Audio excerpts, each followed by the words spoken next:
Hello, everybody, and welcome to Dear Dharma Do. My name is Vivian Cao, and with me is the Venerable Master Heng Shern, and my beautiful anchors Kathleen and Stephanie. Today is a continuation of a series that we're trying to make on letting go, and we just want to focus on certain aspects of the art of letting go. So maybe today we can talk about, the process of letting go of self for personal growth. The very crux of the matter is that when we let go, we outgrow the past. We outgrow what we were before, and we become anew. And so we cannot let go things that is so necessarily in our life, in our personal growth. No. For example, I cannot let go of, say, my clothes, my food. No, I cannot let go of that. I have to survive. But I should let go of the things that unnecessarily for that growth. For example, I don't need to buy 10 cars. I don't need to have 10 houses. I don't need to have a whole bunch of money just sitting there. So I need to know what is my need. And I want to find out how I can utilize the needs for myself and maybe for others. So that's a critical part of understanding letting go. So a lot of people think, oh, letting go meaning, oh, you just put down everything and then practice spirituality, meditate every day, and meditate all day. But that is not letting go.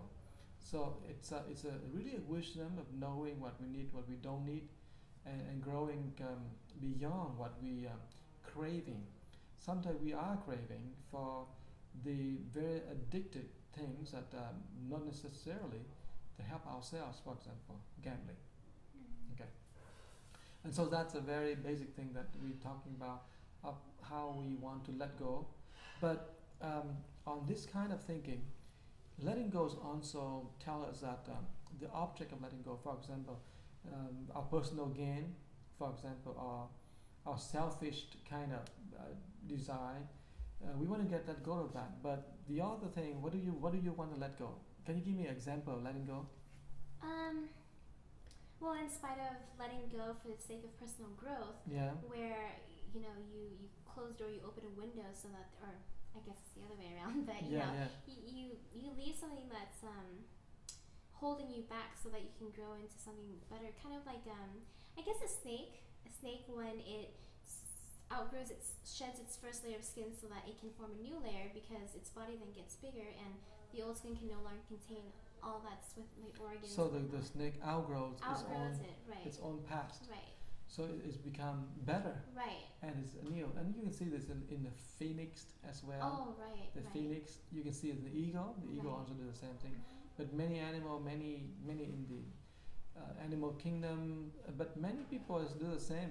Sometimes we outgrow ourselves, but we don't take our skin, right. our skin. Right. But sometimes we take on a new identity, a new job, Right. a new responsibility. We become a new, and we have to let go of the old. But if you let go, you go a new skin. That's easy, but you let go of the old habit. That's very hard. Right. So letting go of the old habit is actually the very, very thing that spiritual practice is about. For example, when you were young, you don't have the habit of sitting meditation, right? But then maybe a couple of years later, you like to do meditation. And as you take a new habit, you become a meditator. So you are a student plus a meditator. Before you're only a student, but now you're a student plus a meditator. So you're larger than 2 years ago. That's example, right, Stephanie? And as you become larger, you know what happened? Suddenly, you need to let go of the habit of going shopping, because meditators don't go shopping that much. so you have to let go of the habit of shopping, and maybe the habit of go party. You stop doing that. But then you say, oh, but I pick up the habit of playing golf. Because golf is very meditative, game. And so you let go of something and you pick up something else. But now you no longer fit into the student model. You are student plus meditator, the two roles. Okay, so it's a little harder, right? It's not like the snake. It's much Right. harder because you have to get rid of the old habit, Right. which is a lot of time die very hard. Right. And so sometimes during those times we advise people to really practice awareness, to be aware of our own needs Right. and to be really kind to ourselves so we can slowly open up ourselves and move out and move beyond what we were before. And so it's a process that is really depending on our understanding of ourselves. So letting go is not that struggling when you understand and when your heart really knows, yeah, this is what I need. And usually it makes the transition better. What else do you think about letting go? What kind of example do you give me? Is there any kind of give me? For teenagers, about having boyfriends and also girlfriends. Yeah. Oh, you mean letting go of your old boyfriend, girlfriend, move on with you. That's what you said. So that is another one. It was very good to mention because sometimes you're feeling towards a boyfriend. After a while, you don't get along very well, right? So you want to move on. Now, what happens is sometimes become boyfriend and girlfriend. Sometimes we didn't realize that we want to possess that person, and the sense of being possessed is not very good, right? But the person who want to possess feel very good. Do you agree? Yes. Yeah.